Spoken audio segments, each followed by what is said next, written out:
Nous sommes avec Anna Deparnay-Grunenberg, candidate d'Europe Écologie Les Verts dans la 7e circonscription des Français établis hors de France, et avec son suppléant Florian Chiron. Bonsoir. Bonsoir. Bonsoir. Alors vous êtes établi à Stuttgart depuis près de 15 ans et vous êtes très actif sur la scène politique allemande puisque vous êtes engagé depuis plusieurs années chez les Grünen et que vous avez été élu au conseil municipal de Stuttgart en 2009, responsable des questions écologiques, puis réélu en 2014. Vous êtes à présent présidente de groupe des Grünen au conseil municipal avec comme champ d'action l'économie, les finances et la mobilité urbaine. C'est donc une belle carrière politique locale à Stuttgart. Pourquoi vouloir en plus devenir maintenant député des Français de l'étranger ? Alors en fait, mon engagement politique est venu de la scène où j'évoluais quand j'habitais à Stuttgart, donc c'était vraiment du local. Je me suis engagée dans des initiatives citoyennes, ensuite ça m'a apporté au conseil communal, enfin au conseil municipal, et puis ensuite j'ai rencontré les réseaux de Français de l'étranger, donc lors des élections des conseillers consulaires et délégués consulaires en 2014, et j'ai redécouvert ensuite le réseau des Français de l'étranger en fait. Et en voyant la richesse des Français de l'étranger, qui sont très diversifiés, et donc comme la circonscription est très grande, encore plus diversifiée que je ne le pensais à l'époque, j'ai vraiment ressenti aussi cette richesse, et je pense qu'il faut la représenter à l'Assemblée nationale, c'est-à-dire des Français qui sortent du territoire français, qui redécouvrent en fait leur propre culture en la comparant à une autre, en étant plus ouverts à des nouveaux processus, en étant peut-être aussi plus écologique, parce qu'une conscience un peu plus écologique en Allemagne et dans d'autres pays. Et en fait, c'est cette richesse des Français d'étrangers qui manque un peu à l'Assemblée nationale et que j'aimerais bien représenter. Alors vous êtes la candidate, on l'a dit, d'Europe Écologie Les Verts. Est-ce qu'il n'est pas difficile de vous faire entendre dans cette campagne pour les législatives quand votre propre parti n'avait pas de candidat à la très médiatisée élection présidentielle, puisqu'on le rappelle, Yannick Jadot, candidat EELV, s'était rapidement retiré en faveur de Benoît Hamon, qui a par la suite fait un score très décevant. Oui, peut-être, mais c'est aussi une motivation de justement faire une campagne qui remet les thèmes écologiques au centre de la discussion. Parce que c'est une évidence en 2017, nous avons besoin d'une économie qui marche, nous avons besoin de social, mais nous avons besoin aussi de l'écologie, nous avons besoin de nos ressources. Donc en fait, il n'est pas possible de remettre un nouveau projet français ou européen en avant sans parler d'écologie, c'est une évidence pour moi. Alors justement, quels sont les grands axes de votre programme pour ces élections législatives ? Alors en fait, il y a plusieurs axes. Il y a les axes, on va dire, plus généraux que j'aimerais mettre en avant si je suis députée, c'est-à-dire justement la transition écologique, c'est la transformation de nos systèmes énergétiques, la mobilité douce, mais aussi l'alimentation, plus de solidarité en Europe. Donc ça, c'est les grands axes, on va dire, du projet écologique. Et en même temps, ce sont aussi des projets tout concrets pour les Français de l'étranger.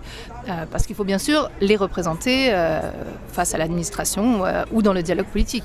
Et là donc c'est plutôt mettre en avant l'éducation scolaire ou extrascolaire dans le territoire de la circonscription. C'est aussi faire vivre la culture française sous tous ses aspects.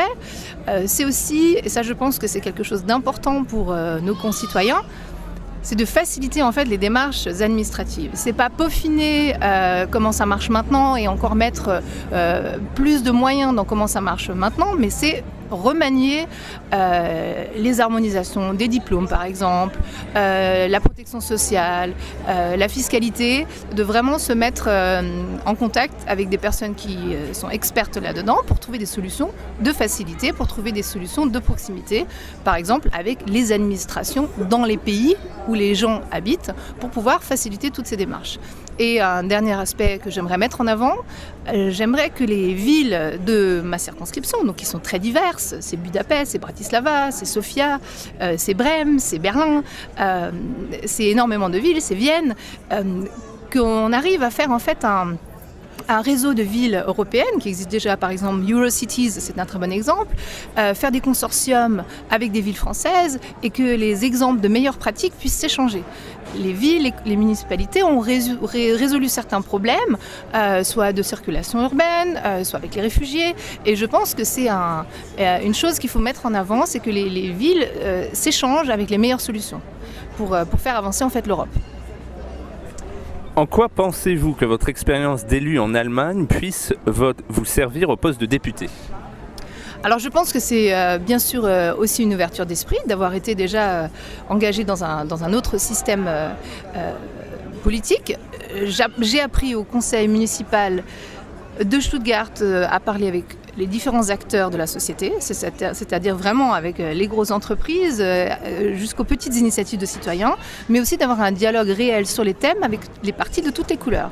Comme nous ne pratiquons pas au conseil municipal de Stuttgart d'alliances définitives, chaque thème, on fait de nouvelles alliances. Donc on fait un budget par exemple sur un tel thème avec la droite et un autre thème, on va le faire avec l'extrême gauche et les socialistes. Et puis après on va remanier tout ça et c'est des combinaisons toujours différentes, mais toujours en fait axées sur nos programmes et sur les choses qu'on a envie de faire avancer. Et ça, je pense que c'est pas très classique dans le mode de fonctionnement de la politique française, mais c'est quelque chose où je me reconnais un peu aussi dans la nouvelle mouvance du nouveau président, de vouloir passer au-dessus des clivages pour le mieux de nos sociétés et de ne pas se bouder les uns les autres, mais d'avancer ensemble, de dialoguer.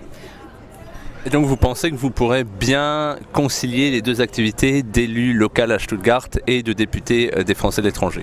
Alors en fait je suis contre le cumul des mandats et le poste d'être conseiller municipal à Stuttgart, surtout président du groupe, est un travail trop important sur le terrain pour pouvoir allier les deux. Donc en fait si je suis élue, je vais devoir laisser mon activité d'élu local à Stuttgart, en tout cas à ce niveau-là, je ne vais pas pouvoir concilier les deux. J'ai encore une famille avec 3 enfants et aussi encore une petite activité professionnelle d'auto-entrepreneuse. Donc il faut quand même savoir faire ses choix. Vous êtes candidate EELV, soutien majorité présidentielle. Si vous êtes élu, vous souhaitez donc soutenir Emmanuel Macron. Est-ce que la nomination d'Édouard Philippe comme Premier ministre ne vous inquiète pas, lui qui a été directeur des affaires publiques chez Areva, géant français du nucléaire, et qui n'a pas voté la loi sur la transition énergétique ?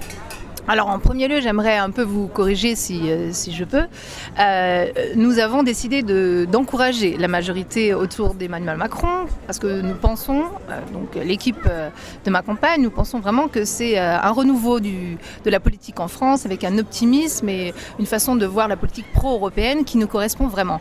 Par contre, c'est un soutien, on ne va pas dire un chèque en blanc. Hein. C'est une façon constructive de vouloir travailler avec la majorité présidentielle en appuyant le fait d'une transition écologique et une solidarité au niveau européen nécessaire.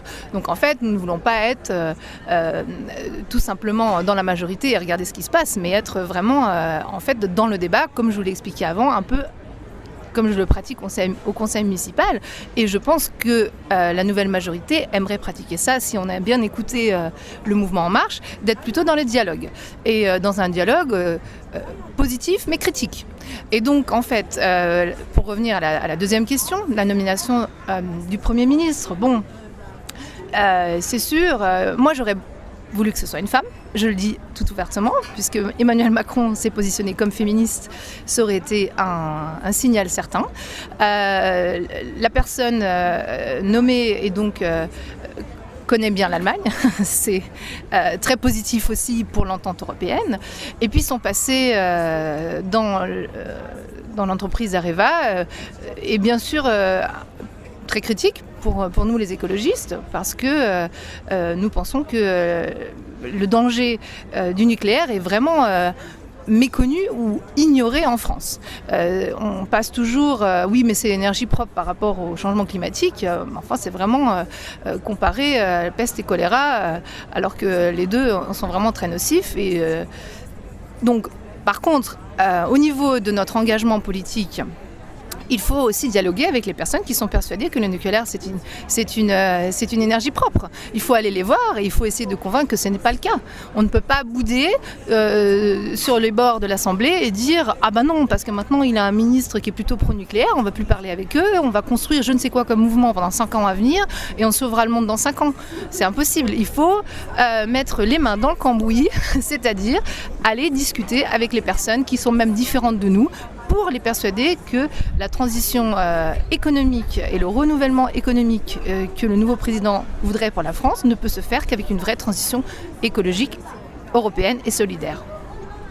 Très bien, merci pour cette interview et bon courage. Eh bien, merci beaucoup aussi à vous et à bientôt.